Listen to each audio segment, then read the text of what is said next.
안녕하십니까? 돌파왕 타라입니다. 주가가 오르기 위해서는 반드시 돌파가 나와야 합니다. 돌파에는 두 가지가 있는데요. 첫 번째는 시가 돌파, 두 번째는 고가 돌파입니다. 오늘 특징주 리뷰를 통해서 매매 타이밍에 대해서 한번 복귀해 보도록 하겠습니다. 오늘 특징주는 유니드와 코스모 화학 준비해 봤는데요. 오늘 신호 나온 종목들이 많이 있지만 이것들보다 좀 더 특징적인 종목, 신호 포착이 안 됐지만 오늘의 주도주에서 특징적인 움직임을 보였던 유니드 먼저 한번 보겠습니다. 전략 검색에서 보시면 전략 검색에서 오늘의 주도주 또는 중대형주에서의 주도주 이렇게 찾을 수 있는 방법이 이렇게 있습니다. 그래서 오늘 강한 상승세와 거래대금을 수반한 종목 유니드 이렇게 볼 수가 있겠고요. 오늘 21선을 돌파하는 첫 양봉이죠. 21선을 돌파하면서 앞에 있는 고점들까지 다 돌파해 버렸습니다. 그래서 신고가까지 상승이 나왔고 거래대금도 3천억이 넘게 터지면서 강력한 돌파 양봉이 만들어진 하루가 되겠습니다. 자, 이 종목 타이밍이 어떻게 나왔는지 분봉을 한번 짚어보도록 하겠습니다. 보시는 분봉은 3분봉인데요. 3분봉 이렇게 보시면 전일 고가가 11만 8,500원이 있고 갭상승 출발했습니다. 갭상승 11만 7,500원 갭상승 출발해서 음봉이었다가 양봉으로 돌리는 시간이 9시 12분이었죠. 9시 12분에 양봉으로 돌리면서 앞에 있던 전일 고점까지 8,500원까지 돌파한 걸 볼 수가 있습니다. 그렇기 때문에 이 종목의 타이밍은 시가 7,500원서부터 전일 고가 8,500원 돌파하는 자리까지가 가장 좋은 최적의 매수 타이밍이다 라고 할 수가 있겠고요. 이 시점을 잘 포착했다고 하면 매도 전략은 항상 그렇죠. 매도 전략은 큰 가격 저항선 돌파할 때 분할 매도 또는 22평선 깰 때까지 기다렸다가 22평 깨면 매도. 만약에 시가와 7,500원 전일 고가 8,500원 돌파할 때 매수해서 이 주식을 22평 깰 때까지 11시 15분에 깼는데 한 2시간 정도 가지고 있었다고 하면 정말 엄청난 두 자릿수 수익률을 기록할 수 있었던 종목이었습니다. 자, 이런 종목을 찾아내는 게 제일 관건이겠죠. 그래서 타라 시스템이 이렇게 시가 돌파 전략과 전일 고가 돌파 전략이 이제 추가돼서 이제 테스트를 다 마쳤기 때문에 내일부터는 통합 돌파 전략으로 이제 신호가 나올 예정입니다. 그래서 전일 고가 돌파 종목도 이렇게 찾아준다는 거 참고하시면 되겠어요. 여기 중요한 시가와 고가 돌파 자리를 놓쳤다 그러면 어떻게 될까요? 그 다음에 이제 타이밍 잡을 만한 자리는 기준 가격을 보면 이제 12만 원과 13만 원, 그 앞전에 고점이 이제 14만 원대에 있는데요. 오늘 바로 14만 원까지 갈 거라고 예상하기는 좀 어려웠겠지만 시가 고가 돌파 타이밍을 놓쳤다고 하면 이렇게 중간에 쉬어가는 자리들이 있습니다. 중간에 한번 상승 나왔다가 눌리고 다시 돌파가 나오는 자리, 이렇게 N자 자리 저점에서 잡을 수도 있겠고, 이런 자리를 놓쳤다고 하면 앞에 만든 이 고점을 돌파하는 자리에서 매수해도 크게 나쁘지 않은 자리가 되겠습니다. 왜냐하면 아직까지 큰 몸통의 진폭을 안 만들었기 때문에 이 앞에 있는 고점도 작은 고점이라서 이 고점을 돌파할 때 매수해도 그렇게 늦지 않은 자리다라고 얘기할 수가 있겠어요. 이제 다만 근데 시간이 지나서 13만 원 가격 저항선을 찍었습니다. 그러면 여기 위에서는 13만 원 위에서는 이제 매도 자리가 되는 거지. 이 13만 원 가격 저항선을 돌파한다고 매수하는 거는 이게 추격 매수가 되는 거죠. 그래서 결과적으로는 13만 원에 매수했어도 이익이 나는 그런 구간이었긴 하지만 13만 원이 돌파할 때 매수했다고 하면 이렇게 단기 고점에 물리는 걸 볼 수가 있습니다. 그렇기 때문에 이미 진폭이 많이 나온 상태에서 큰 가격 저항선이 있을 때 그걸 돌파한다. 이거는 좀 아주 위험한 자리가 되겠다. 차라리 밀렸을 때, 일단 이제 밀렸을 때 밑꼬리를 잡는 전략이 나올 수가 있겠죠. 이렇게 밑꼬리를 잡고 다시 한번 13만 원 돌파하는지 확인하는 게 나올 수가 있겠고. 13만 원 이제 여기 위에서도 큰 상승이 나왔지만 갑자기 이제 큰 상승이 나오면서 14만 원 가격 저항선을 돌파하는 자리가 있습니다. 그러면 14만 원 가격 저항선이라고 하면 이미 이제 20% 정도 상승이 나온 자리가 되기 때문에 이 위에서는 14만 원 위에서는 분할 매도를 해야 되겠죠. 분명히 큰 가격 저항선 위에서는 제가 매도라고 말씀을 드립니다. 그런데 이런 가격이 현혹돼 가지고 이런 급등이 나오는 자리에서 현혹돼서 14만 원 돌파한다고 자기도 모르게 매수를 한다 그러면 일시적으로 내 단기 고점에 물 수도 있고, 이때 빠져나오지 못했다고 하면 오늘 최고점이 되는 자리가 되겠고요. 뭐 물론 다음에 이 고점을 또 갱신하면 일시적인 고점이 되겠지만, 만약에 이 고점이 다시 돌아오지 않는다 그러면 내가 14만 원 위에서 14만 뭐 1,500원이 최고점인데 14만 원 위에서 매수했으면 역사적인 고점에 매수할 수도 있는 그런 자리이기 때문에, 큰 가격 저항선 위에서 이제 강력한 돌파가 나온다고 매수하는 거는 굉장히 리스크가 크다. 이런 자리는 분할 매도로 대응하는 자리가 되겠고, 22평이 이탈할 때는 최종적으로 매도하는 자리로 봐주면 되겠습니다.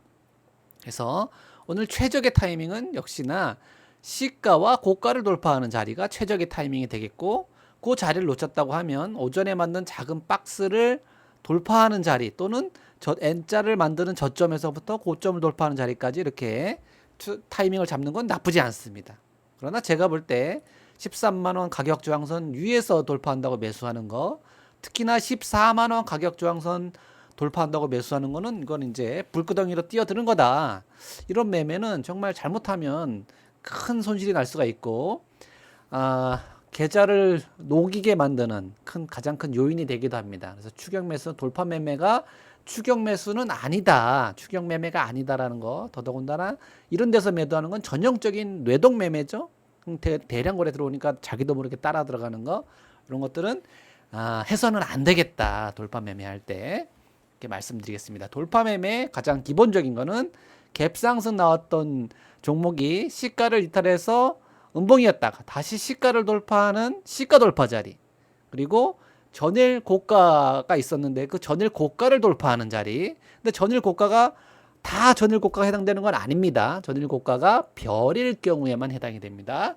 별일 경우 또는 음봉이었을 경우만 해당이 된다. 요거 참고해서 봐주시면 되겠습니다. 자, 어쨌든 이제 유니드 장 후반까지 뭐 좀 강세로 움직임을 보이면서 신고가 아주 큰 장대 양봉을 만든 날이 되겠습니다. 또 쉬어가는 흐름이 나온다 그러면 다시 한번 또 신고가 영역에 있으니까 봐줄 필요가 있겠죠. 자, 이번에 이제 다음번에 볼 종목은 코스모 화학입니다. 코스모 화학도 오전에는 계속 특징주에 주도주에 포착이 돼 있으면서 거래 대금도 엄청나게 많이 터뜨리는 3천억이 넘게 터진 종목인데요. 이 종목은 단기 급등이 나와서 요날 이제 큰 상승이 나와서 신고가 갱신한 날이 되겠죠. 요날도 돌파가 나왔었고, 그 이후에 이제 단기 과열 지정이 되면서 하루 이틀 3일 동안 단일가 거래로 됐던 종목입니다. 30분에 한 번씩 단일가 거래가 됐던 종목인데, 전날로 돌아가 보시면 전날 캔들이 조금 아쉬운 게, 전날 캔들이 이제 이렇게 한 5% 넘게 상승한 양봉인데요. 요게 이렇게 장대 양봉은 아니고 양봉인데, 요게 별이었다고 하면, 전날이나 전전날 캔들 같은 별이었다고 하면 오늘 돌파 신호가 나와서 아주 좋은 수익을 낼 수 있는 그런 자리였는데, 아쉽게도 몸통이 좀 큰 양봉이 나왔기 때문에 오늘 타라 시스템이 포착해 주진 않았습니다.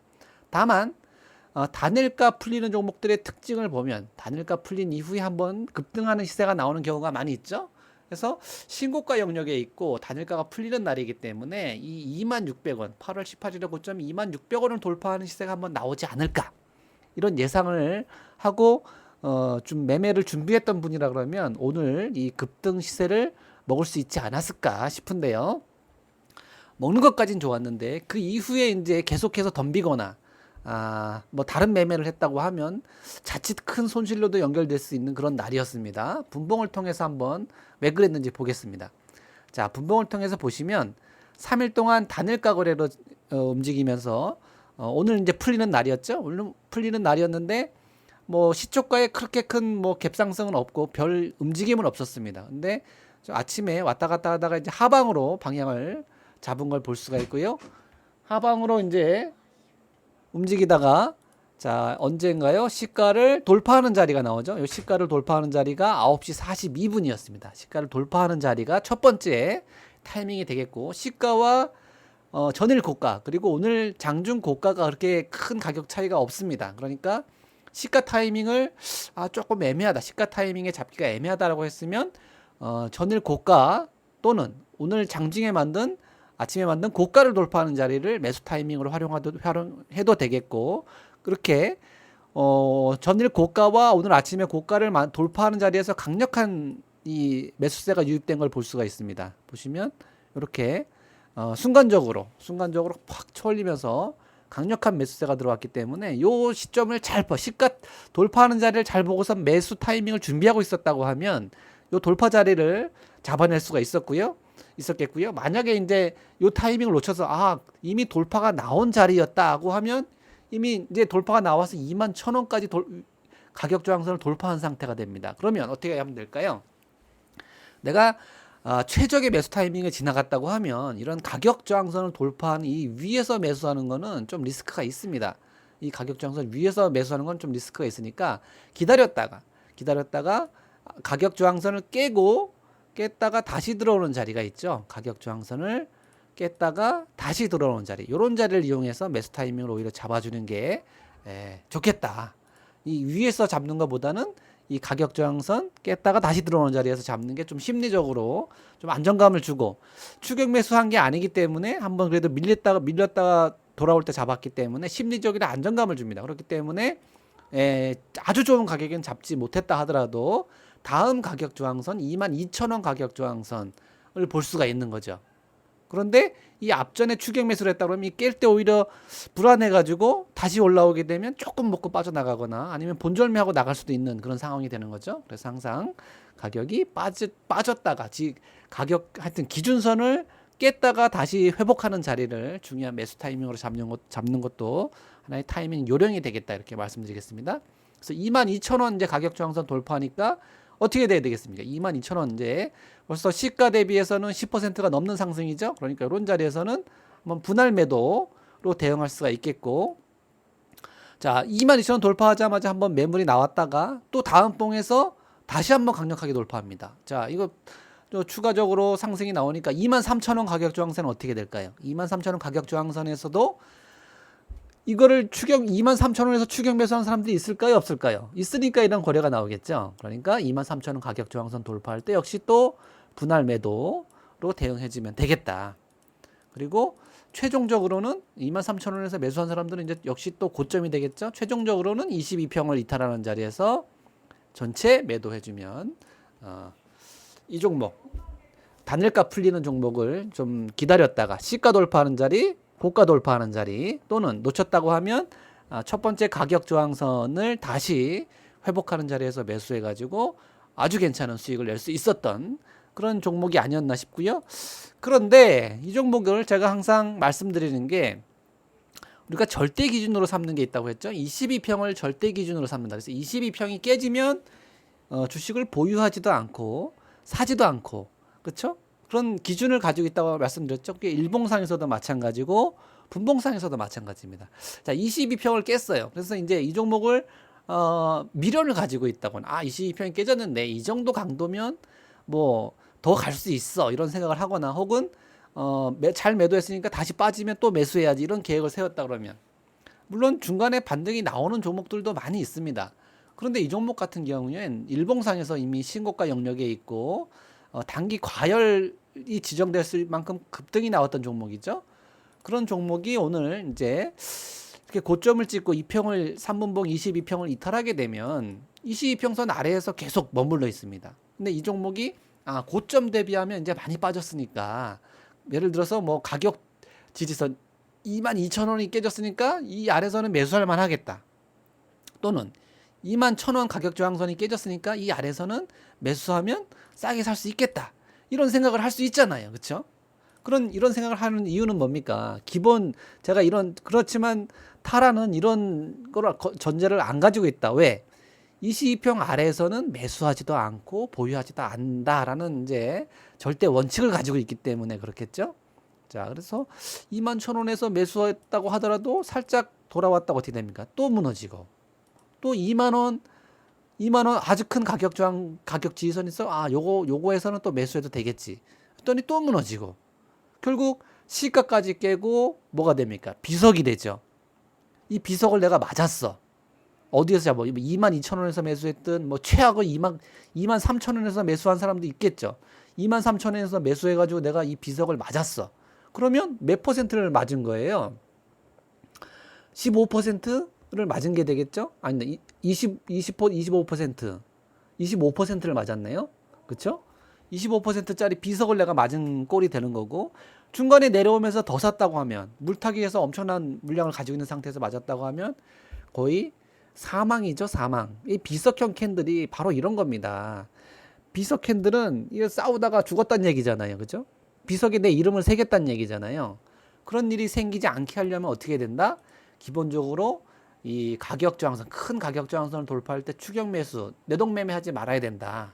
22평이 깨질 때는 다 던져야 된다. 보유하지 않아야 된다. 그리고 이 20평 안에서는 저점 매수하지 않아야 된다라는 게 기본 가장 큰 단타 매매, 단기 매매할 때의 기준이라고 저는 말씀드리겠습니다. 자, 시가를 이탈해서도 반등이 안 나왔어요. 그럼 뭐가 됩니까? 이제 영망치형 캔들이 나오죠. 더 빠졌어요, 이거.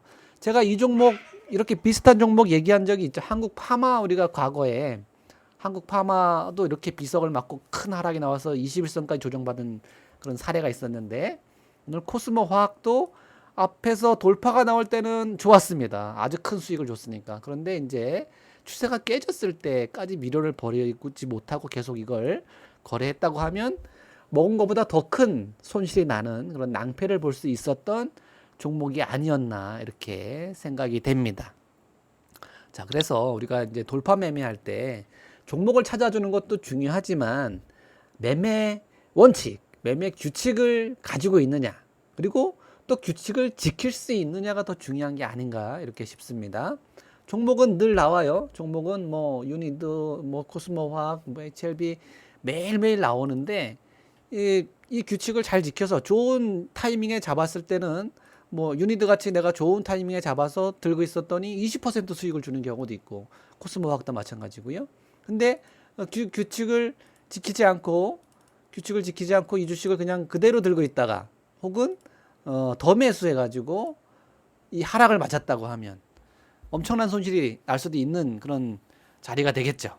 그래서 항상 규칙을 지켜서 매매하자.